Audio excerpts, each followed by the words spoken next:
అదే RTV app వార్తల్ని క్షణాల్లో చదివే అవకాశం ఉంటుంది. ఒక న్యూస్ పేపర్, ఒక టెలివిజన్ ఛానల్ మీ చేతుల్లో ఎప్పుడూ ఉంటాయి. ఈరోజు రాష్ట్ర వ్యాప్తంగా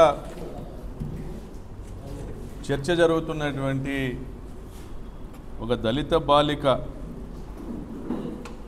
అత్యాచార సంఘటన గురించి మాట్లాడుకోవాల్సినటువంటి సందర్భం ఇది. చాలా దురదృష్టకరమైనటువంటిది.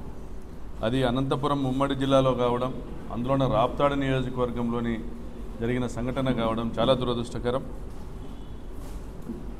రాప్తాడు నియోజకవర్గంలో అదొక గ్రామం. పరిటాల సునీత సొంత గ్రామం వెంకటాపురానికి కూతవేటు దూరంలో ఉన్న గ్రామం.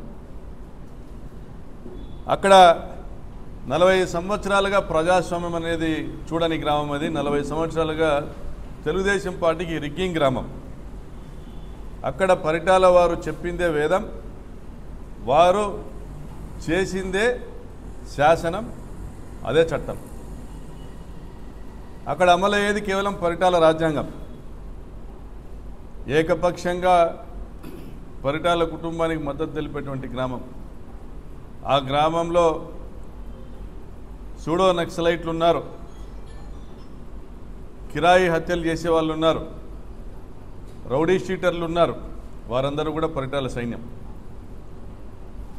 ఒక దళిత బాలిక, 14 సంవత్సరాల బాలిక, మొన్నటి వరకు జగనన్న ముఖ్యమంత్రిగా ఉన్నంత వరకు కూడా స్కూలుకు వెళ్తున్నటువంటి అమ్మాయి, 8వ తరగతి వరకు చదివిన అమ్మాయి, ఎన్నికల ప్రచారంలో తెలుగుదేశం పార్టీ ప్రచార రథం పై నుంచి కింద పడి చనిపోయినటువంటి ఒక తెలుగుదేశం పార్టీ మద్దతుదారుడి మనవరాలు అమ్మాయి. ఎన్నికలు అయిపోయినాయి, తెలుగుదేశం పార్టీ అధికారంలోకి వచ్చింది, స్థానికంగా పరిటాల సునీత ఎమ్మెల్యే అయినారు. ఆ కుటుంబానికి ఎటువంటి సాయము అందలేదు. కానీ ఎంతో దుర్మార్గంగా ఆ అమ్మాయి గత సంవత్సర కాలం పాటు అత్యాచారానికి గురవుతూ వచ్చింది. ఒక దుర్మార్గుడు ఆ అమ్మాయిని బెదిరించుకొని, లోబర్చుకొని వీడియో తీసి, ఈ వీడియోని అందరికీ బహిర్గత పరుస్తానని బెదిరిస్తూ, ఆ వీడియోని ఎవరైతే కొనుగోలు చేశారో వాళ్ళందరూ కూడా ఆ అమ్మాయి దగ్గరికి వెళ్ళి ఆ అమ్మాయిని అనుభవించి బలాత్కరించి, చివరికి ఆ వీడియో తీసిన వాడి తండ్రి కూడా, వాడు బలాత్కరించి మళ్ళీ వాడి తండ్రికి ఆ వీడియో ఇస్తే వాడు కూడా బలాత్కరించి, వరుసగా 14 మంది ఒక సంవత్సరం పాటు ఆ అమ్మాయిని చిత్రవధకు గురి చేసి,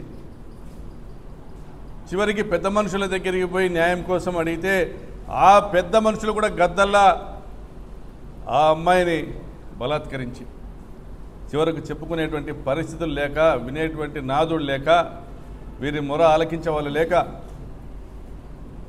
ఆ అమ్మాయికి ఆసుపత్రికి తీసుకుని వైద్యం చేయిస్తాము, అబార్షన్ చేయిస్తామని ఒక 10-15 వేల రూపాయలు ఎవరో ఒకరు సాయం చేయండి అంటే ఎవరూ సాయం చేయని పరిస్థితుల్లో, ఇది వెలుగు చూడడానికి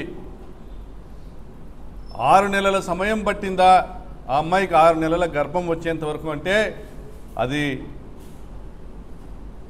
అంబేద్కర్ రాసినటువంటి రాజ్యాంగం అమలవుతున్నటువంటి రాజ్యమా, లేదా చీకటి రాజ్యాంగం అమలవుతున్నటువంటి, రెడ్ బుక్ రాజ్యాంగం అమలవుతున్నటువంటి ఒక దుర్మార్గపు ప్రపంచమా? మరి పోలీసు వర్గాల వారికి తెలియదా? ఊరందరికీ తెలుసు, గ్రామంలో పంచాయతీలు జరిగాయి. ఈ విషయము ఊరి పొలిమేర దాటకూడదు, ఆంజనేయ స్వామి గుడి దాటనీయకూడదు అనేటువంటి హుకుం జారీ చేసినటువంటి గ్రామ పెద్దలు చివరికి ఆ నోట ఈ నోట పడి, ఇది మీడియా ద్వారా, సాక్షి మీడియా ద్వారా ఇది బయటి ప్రపంచానికి తెలియడం, ఆ గ్రామంలో కొంతమంది ప్రజాస్వామ్యవాదులు ఇచ్చినటువంటి సమాచారం పోలీసు వర్గాలకు చేరడం, ఎస్పీ గారికి చేరడం, స్వయంగా ఒక దళిత మహిళ అయినటువంటి ఎస్పీ గారు వెంటనే చర్యలు చేపట్టడం, ఈరోజు పరిస్థితి గమనిస్తూ ఉంటే, వాస్తవాలు వెలికిలేకి వస్తూ ఉంటే సభ్య సమాజం సిగ్గుపడే విధంగా. మరి ఇదేనా ఆంధ్రప్రదేశ్ రాష్ట్రంలో మహిళలకు ఉన్నటువంటి రక్షణ? చదువుకోవాల్సినటువంటి బాలికలకు వాళ్ళ పట్ల మనం చూపించాల్సినటువంటి బాధ్యత ఇదేనా? ఒక మహిళా శాసనసభ్యురాలు ఉండి, ఒక మహిళా ఎస్పీ గారు ఉన్నటువంటి ఒక జిల్లాలో 14 సంవత్సరాల బాలిక పైన ఇంతటి అఘాత్యం జరుగుతూ ఉంటే, ఈరోజు చివరిగా మనం సమాజానికి ఇస్తున్నటువంటి సందేశం ఏంటంటే, నిష్పక్షపాతంగా వ్యవహరిస్తున్నటువంటి ఆ దళిత మహిళా ఎస్పీ పైన ట్రాన్స్ఫర్ వేటు వేసేదానికి కూడా సిద్ధపడతా ఉన్నటువంటి దుర్మదాంధ రాజ్యమా ఇది? సామాన్యులకు న్యాయము దొరుకునా ఇక్కడ? మరి ఈ గ్రామంలో పోలీసు వారు వెళ్ళి ఇక్కడ ఒక కంప్లైంట్ వచ్చింది, మాకు ఎవరైనా కానీ కంప్లైంట్ ఇస్తే కేసు కడతామంటే ఎవరు కూడా కంప్లైంట్ ఇవ్వడానికి కూడా ముందుకు రాని పరిస్థితి స్వయంగా ఎస్పీ గారు జోక్యం చేసుకునేంత వరకు. మరి ఇంటెలిజెన్స్ వర్గాలు ఏమైనారు?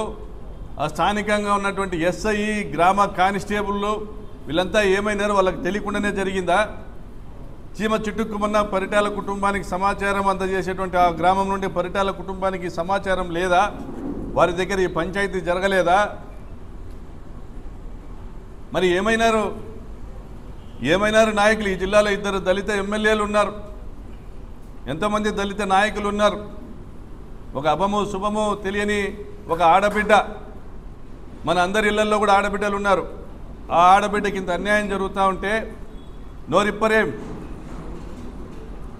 నోరు మూగబోయిందా? గొంతు దాటి మాట రావడం లేదా? మరి పెద్ద దొరల రాజ్యాంగంలో మీకున్నటువంటి హక్కులు ఇవేనా? ఈరోజు సమాజం ప్రశ్నిస్తూ ఉంది, నేను కాదు. మరి ఈ సంఘటన పోలీసు వర్గాలకు తెలిసింది, బయటికి ఎక్కడ వస్తుందో అనేసి కొండగుట్టల్లో తీసుకెళ్ళి ఈ అమ్మాయిని వాళ్ళ అమ్మను కూడా దాచిపెట్టి ఆ గ్రామానికి సంబంధించినటువంటి ముఖ్య తెలుగుదేశం నాయకుడు మరియు ఆయన సోదరులు, వారి అన్నదమ్ములు పోలీసులు అక్కడికి వెళ్తే పోలీసులపై తిరగబడ్డటువంటి పరిస్థితి. ఈ గ్రామంలో మా కట్టుబాటు, మా ఇష్టం వచ్చినట్లు చేసుకుంటాం, మీరెవరని పోలీసులపై తిరగబడేటువంటి పరిస్థితి. పోనీ ఈ దుర్మదాంధులందరినీ కూడా, ఈ కీచకులందరినీ కూడా పట్టుకొచ్చి స్టేషన్లో పెట్టినారు, వాళ్ళపైన కేసు కడుతున్నారన్నారు. వాళ్ళ మీద వేటు పడిందా? లేదా వాళ్ళకు కుర్చీలు వేసి కాఫీలు టీలు దాపి సకల మర్యాదలతో వాళ్ళని జ్యుడిషియల్ కస్టడీకి పంపుతున్నారా? మరి ఇటువంటి దుర్మార్గుల్ని నడి బజార్లో చెప్పులతో ఈడ్చి కొట్టుకుంటూ వెళ్తే కానీ కదా ఈ రాష్ట్రంలో మహిళలకు ఒక భరోసా కల్పించేది. చంద్రబాబు నాయుడు గారు లా అండ్ ఆర్డర్ మీరే చూస్తూ ఉన్నారు. మరి ఇటువంటి కీచకులను ఆ గ్రామములో ఇల్లు ముందర తిప్పి వాళ్ళని చెప్పులతో కొట్టి చెప్పుల దండలేసి ఆ మండలంలో కానీ, ఈ నియోజకవర్గంలో కానీ, ఈ జిల్లాలో కానీ, ఈ రాష్ట్రంలో కానీ ఒక మహిళను అన్యాయం చేస్తే ఎటువంటి ఫలితం అనుభవించాల్సిందో ఉంటుందో అనేసి ఈరోజు సమాజానికి తెలియజెప్పాల్సిన బాధ్యత ఉందా లేదా నేను ప్రశ్నిస్తూ ఉన్నా. మరి ఎందుకు ఇటువంటి సంఘటనలు ఈ రాప్తాడు నియోజకవర్గంలో 2019-24 మధ్య జరగలే? ఆ ప్రత్యేకించిన ఆ గ్రామంలో మాల ముత్యాలు అనే ఒక తెలుగుదేశం పార్టీ సానుభూతి పరుణ్ణి 15 సంవత్సరాల కింద పెనుగొండ వద్ద రైల్వే ట్రాక్ మీద శవంగా తేలితే మిస్సింగ్ కేసు నమోదు చేశారు. అప్పట్లో అది మిస్సింగ్ కేసు కాదు, మర్డర్ కేసు అని గత ప్రభుత్వంలో మా హయాంలో పోలీసులు ఛేదించి ఎవడైతే హంతకుడు ఉన్నాడో వాడిని ఆ కేసులో ముద్దాయిగా చేర్చి జిల్లా బహిష్కరణ కూడా రికమెండ్ చేయడం జరిగింది. మరి ఆ మాల ముత్యాలు కుటుంబంలో ఒకరికి ఉద్యోగం ఇవ్వడం జరిగింది. ఆ కుటుంబ సభ్యులకు 8.5 లక్షల నష్టపరిహారం చెల్లించడం జరిగింది. ఆ గ్రామంలోకి వెళ్ళి మా ఎస్ఐ గారు వెళ్ళి చట్టం అంటే ఇలా ఉంటుంది, ఇది చేస్తే చట్టరీత్యా నేరం, ఇది చేస్తే చట్టరీత్యా అది కరెక్ట్ అనేటువంటి విధంగా కౌన్సిలింగ్ చేయడం జరిగింది ప్రజలకి. పోలీసులు కట్టుదిట్టమైన చర్యలతో పాటు చట్టాన్ని ఎవరు ఉల్లంఘించినా పార్టీలు చూడం, కులాలు చూడం, మతాలు చూడం, చట్టం తన పని తాను చేసుకొని పోతుంది. వైఎస్ఆర్ కాంగ్రెస్ పార్టీకి సంబంధించిన వారికైనా దండన తప్పదని శాసనసభ్యునిగా గెలిచిన తొలినాలలో నేను ఇచ్చినటువంటి ఒక ఆడియో మెసేజ్ 5 సంవత్సరాలు నిష్పక్షపాతంగా మేము ఏదైతే పోలీసు వర్గాల వాళ్ళకి పూర్తి స్వేచ్ఛనిచ్చి ఫ్యాక్షన్ని కట్టడి చేశామో, లా అండ్ ఆర్డర్ని మెయింటైన్ చేశామో, అందువల్ల జగనన్న ముఖ్యమంత్రిగా నేను శాసనసభ్యునిగా ఉన్నప్పుడు ఎటువంటి చట్ట వ్యతిరేకమైనటువంటి కార్యకలాపాలు జరగలే, మహిళలపైన ఎటువంటి అఘాయిత్యాలు జరగలే. అప్పట్లో జరిగిన మరొక సంఘటన కూడా కొండపల్లి గ్రామంలో తెలుగుదేశం పార్టీ సానుభూతి పరురాలైన ఒక మాజీ మావోయిస్టు కుమార్తెను రేప్ చేసి చంపడం కూడా, అది కూడా తెలుగుదేశం పార్టీ కార్యకర్తలు చేయడం కూడా, అది కూడా జరిగింది. మరి నేను సిగ్గుపడతా ఉన్నా ఈరోజు మిమ్మల్ని అధికార పక్షంగా ఈరోజు చెప్పుకునేదానికి జిల్లా ప్రజలు సిగ్గుపడతా ఉన్నారు. మరి అభివృద్ధి గురించి మాట్లాడుతూ ఉన్నారు. ఆ ప్రాంతంలో దళితులని కేవలం ఓట్ బ్యాంకుగానే మీరు చూస్తూ ఉన్నారు. వారిని అమాయకంగా ఉంచడం, వారికి చదువు లేకుండా చేయడము, వారిని విజ్ఞానవంతులు కాకోకుండా చూడడము, కేవలం ఎన్నికలప్పుడు వాళ్లకు తాయిలాలు ఇచ్చి ఓట్లు వేయించుకోవడము, మీరు అధికారం అనుభవించడము, అందలాలు దక్కించుకోవడము, వందల వేల కోట్ల రూపాయలకు మీరు ఎగబాకడం, ఇదే మీ లక్ష్యంగా కనపడతా ఉంది. మరి అభివృద్ధి అంటే 4 రోడ్లు వేసి 4 బిల్డింగ్లు కడితే కాదు. ప్రతి కుటుంబంలో కూడా ప్రతి అమ్మాయి ప్రతి అబ్బాయి కూడా చదువుకోవాలా, విజ్ఞానం పెంపొందించుకోవాలా. ఈ సమాజంలో ఏ ఒక్కరికి మేము తక్కువ కాదు అనేటువంటి భావన వాళ్ళలో పెంపొందించాలా, వాళ్ళలో కాన్ఫిడెన్స్ లెవెల్స్ పెంపొందించాలా. కులాలు మతాలు ఇవన్నీ కూడా మనం రాసుకున్నవి కాదు. పుట్టుకతో ఎవరు కూడా తమ కులాన్ని తాము నిర్దేశించుకోలేరు. కానీ చదువుకొని ఎదుగుతా వాళ్ళు తమ భవిష్యత్తును తాము నిర్దేశించుకోగలుగుతారు. ఆ విధంగా అంబేద్కర్ గారు రాసినటువంటి రాజ్యాంగంలో గత 5 సంవత్సరాల పాటు జగన్మోహన్ రెడ్డి గారు విద్యకి ఇచ్చినటువంటి ప్రాధాన్యతతో అమ్మఒడి కావచ్చు, విద్యా దీవెన కావచ్చు, ఫీజు రియంబర్స్మెంట్ కావచ్చు, వసతి దీవెన కావచ్చు, నాడు నేడు కావచ్చు, అనేక కార్యక్రమాలతో చదువుకొని గ్రామాల్లో అభివృద్ధి చెందండి అని ఇచ్చినటువంటి సంకేతం అది అంబేద్కర్ గారి రాజ్యాంగం మనకు సూచించింది. అంతేగాని ఈరోజు బడి మానేసినటువంటి పరిస్థితిలో ఆ అమ్మాయి దిక్కుదేలేని పరిస్థితుల్లో, అమ్మఒడి లాంటి పథకాలు లేనటువంటి పరిస్థితుల్లో ఈరోజు తన జీవితాన్ని దాదాపుగా కోల్పోయేటువంటి పరిస్థితి వచ్చినందుకు మనమంతా సిగ్గుతో తల ఉంచుకోవాలా. నేను ప్రశ్నిస్తా ఉన్నా, జిల్లా ఎస్పీ గారు నిష్పక్షపాతంగా మీరు వ్యవహరించండి. ఈ దుస్సంఘటనను ఖండించేటువంటి ప్రతి ఒక్క నాగరికుడు కూడా మీ వెంట నిలబడతాడు. మిమ్మల్ని ట్రాన్స్ఫర్ చేయాలా, ఎవరినో కాపాడటానికి, ఇందులోని కీచకులను కాపాడటానికి మిమ్మల్ని ట్రాన్స్ఫర్ చేయాలని ఎవరు ప్రయత్నం చేసినా అది ఎవరు కూడా సహించరు. మరి సుధాకర్ యాదవ్ అనేటువంటి ఎస్ఐ ఉన్నటువంటి ఆ మండలంలో ప్రతి గ్రామానికి ఒక కానిస్టేబుల్ని ఉంచేటువంటి పోలీస్ యంత్రాంగం ఉన్నటువంటి పరిస్థితుల్లో మరి ఇది పోలీసుల వరకు రాలేదా, లేదా పోలీసులకు ఎవరి ఒత్తిడి వల్ల దీన్ని అణచేశారు, వెలుగులోకి రాకుండా చూశారనేది కూడా ప్రజలందరూ గమనించాలా.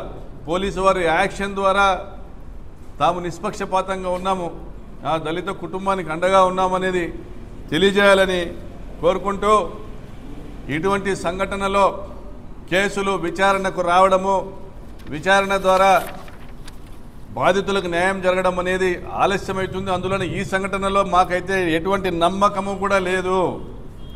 ఈ కేసు విచారణకు వచ్చి శిక్ష పడుతుందన్నటువంటి ఎటువంటి నమ్మకము లేదు. కాబట్టి ఎస్పీ గారు మీరే శిక్షించాలి. ఛానల్ ని సబ్స్క్రైబ్ చేయండి. లేటెస్ట్ అప్డేట్స్ కోసం వాట్సాప్ ఛానల్ ని ఫాలో అవ్వండి. ఆ లింక్ డిస్క్రిప్షన్ లో ఉంది.